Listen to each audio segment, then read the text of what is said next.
Hi, I'm Guy Cook, and years ago, I did a consult with the 911 call center over in Kitsap County in Washington State, and I got introduced to Notepad++ for Windows.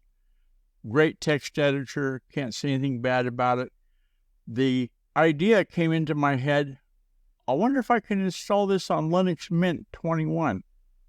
Well, you can, and I've got the steps outlined in a document on the GuyRCookReport.podbean.com website, and those steps will get you there. Get Notepad++, but you're running it under Wine. So you're basically running it in a Windows emulator.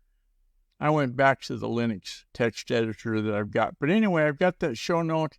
If you've got that itch, you want to see if it's going to work for you on a Linux workstation powered by Linux Mint 21, I've got them so you can get them. Hi, this is Guy Cook, and the ways to get in contact with me, well, you can contact me through the GuyRCookReport.com or https://GuyRCook.com. There's a contact form there. Or you can call the new cell phone number, 509-200-1429. Look forward to talking. It's a wrap.